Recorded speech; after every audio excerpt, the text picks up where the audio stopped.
Question number 6 के बारे में बात करते हैं बच्चों। क्वेश्चन नंबर 6 ये थोड़ा सा यूनिक क्वेश्चन है। अब पैटर्न थोड़ा सा अलग हो गया है ना, अलग अलग क्वेश्चंस की प्रैक्टिस करते रहेंगे। अब इन्होंने हमें क्या दिया, बड़ी अच्छी बात है। देखो इस क्वेश्चन में कितनी इंटरेस्टिंग बात समझने को मिलेगी आपको। गिवन है आपको angle A and angle B are acute angles. Acute बोले तो छोटे छोटे क्यूट से एंगल।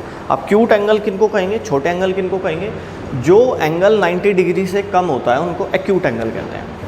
अब हमें प्रूफ करना है, और एक बात और दे दी उन्होंने कि cos A equals to cos B, और हमें प्रूफ करने को बोला कि angle A equals to angle B आएगा। ये हमें प्रूफ करके दिखाइए। अच्छा जी देखो करते हैं, प्रूफ पे ध्यान देते हैं। Angle A and angle B are acute angles. तो अगर मैं एक राइट एंगल ट्रायंगल बनाऊंगा, अगर मैं एक राइट एंगल ट्रायंगल बनाता हूं तो ये जो एक्यूट एंगल है इन पे मुझे ए और बी लिखना पड़ेगा।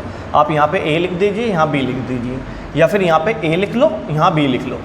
और मैंने मान लिया कि ये जो राइट एंगल ट्रायंगल बनेगा, क्योंकि ट्रिग्नोमेट्री राइट एंगल ट्रायंगल में अप्लाई होती है, तो एक राइट एंगल ट्रायंगल क्रिएट करना पड़ेगा। तो मैंने मान लिया कि ये जो राइट एंगल ट्रायंगल है एंगल सी, ये 90 डिग्री वाले को मैंने सी नाम दे दिया। Let angle C is right angle.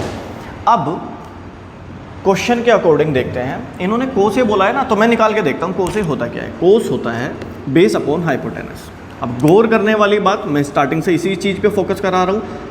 B के लिए ए के लिए बेस क्या होगा, ए के लिए बेस ए के साथ वाली लाइन होगी जिसका नाम है ए सी, और हाइपोटेनस अनचेंज टर्म रहेगी, ये तो हमेशा ए बी ही रहेगी इस केस में। तो मैंने लिख दिया ए सी अपॉन ए बी, इसको फर्स्ट इक्वेशन बोल के छोड़ दिया।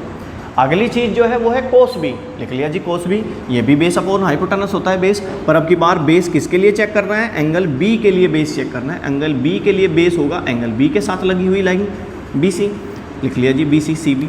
हाइपोटेनस है आपका ए बी, ये आपकी second equation. According to question उन्होंने बोला है कि कोस ए कोस बी के इक्वल है, तो from equation first and second में कोस ए की जगह ए सी अपॉन ए बी लिख सकता हूँ। कोस ए की जगह ए सी अपॉन ए बी लिख सकता हूँ। बराबर का साइन है, लगा दीजिए। कोस बी की जगह मैंने उठा के रख दिया B C upon A B. अब आप गौर से देखो कि बराबर में दोनों तरफ डिवाइड में ए बी है, तो ए बी से ए बी कैंसिल आउट हो जाएगा, आपके पास A C equals to B C बच जाएगा। अच्छा जी, हम एक बात जानते हैं, we know that in a triangle if two lines are equal then their angle also equal.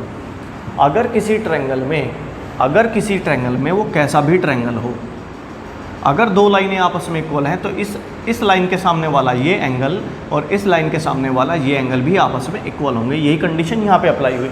A C B में ये वाली लाइन और ये वाली लाइन आपस में इक्वल है, तो इस लाइन के सामने वाला एंगल ए और इस लाइन के सामने वाला एंगल बी, ये भी आपस में इक्वल होंगे। जो आपने 9th क्लास में प्रॉपर्टी पढ़ी है, equal side have equal angle.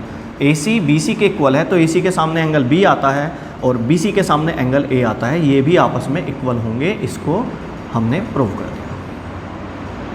I think बच्चों आपको बहुत प्यार से समझ में आया होगा, बहुत अच्छे से समझ में आया होगा। बहुत इजी क्वेश्चन है और बहुत अच्छा क्वेश्चन है। पेपर में आने के इसके भी चांस होते हैं पूरे। मिलते हैं अगली वीडियो में, इसको कॉपी कीजिए।